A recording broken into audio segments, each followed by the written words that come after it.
I think before in the past, to feel a sense of reward, to feel like satisfied in any way, it required work or it required something that required you to feel alive. Like even if you go back to hunter-gatherer societies, they felt a sense of internal satisfaction and reward, or they experienced dopamine when they like hunt the animal and got the food, and that's what satisfied them. But I think that's also what keeps you going because if you felt rewarded for sitting there and not going out and hunting the deer, you'd die off. But the problem today is that you're rewarded for doing nothing. Like, why would someone choose to go to the gym when he can access so much dopamine sitting on his bed?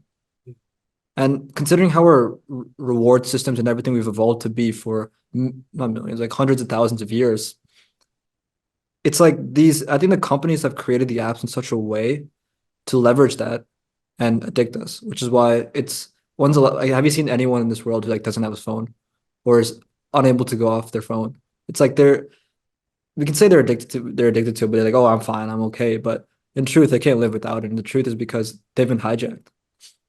I do think that is a problem. And it connects to the piece we were talking about before with social connections, right? Because we're the most social animal, right? There's other social animals as well, but there's something so unique about humans as social animals. And I think the reason for that is because we evolved, our strength was collaboration. Our strength was not some physical appearance or some other tactic, right? Like if we had a singular human fight a bear like a polar bear, the bear would win, right? It's not like the human had any advantage over the bear, but the reasons humans came and conquered the world is because they were able to utilize their skills of collaboration. But that also means that if the tribe doesn't like you, if the tribe leaves you behind, you'll die. And all the dopamine circuits in our body have been evolved in a way to tell us that you need people in your life or else you're going to die.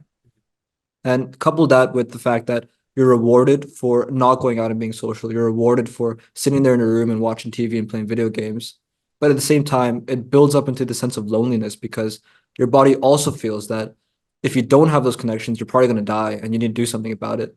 I think that is probably the source, at least from the stories you're telling me right now, the source of this unhappiness, loneliness, mental health crisis. I think that's the source. But what do you think? What are your thoughts on that? So my firm belief, and based off of what you said, right? It's this like undertone of like late stage capitalism that is at play here, right? The idea is that software companies, these app companies, are designing these things for their own profit.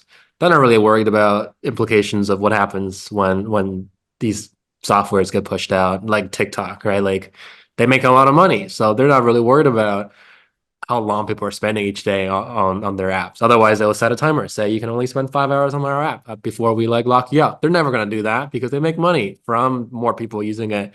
The more, the better, right?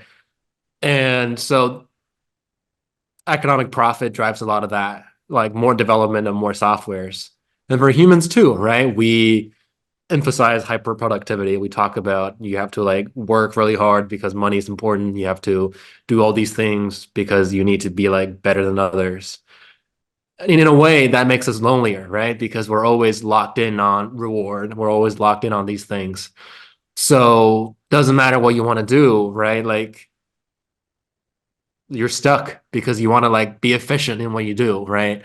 I have a friend who play video games and he has like four different accounts because he's like, I'm not really having fun, but if I get like the daily win, I get a bit bigger like bonus for, the first win of the day. So I have to get a win on all of my four accounts because that's more efficient because that makes me more efficient as a player. And I never understood it, right? He's just like, I'm optimizing my playing time to get the most out of it. But he's not having fun. He's only doing it because he's maximizing the fictional money that he's gaining, which I don't really understand. But I think that's all of this is a pattern of like capitalism's motivating us to give up our own well-being to like be efficient, to be profitable, to be whatever, right?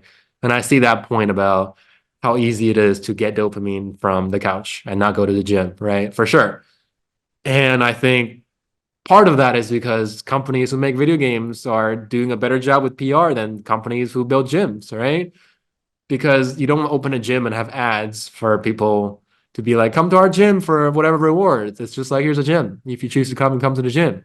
But video games is like, oh, join our video game. We'll give you this much good stuff for free. And, there's all the flashy things and you're going to be so cool with compared to your friends.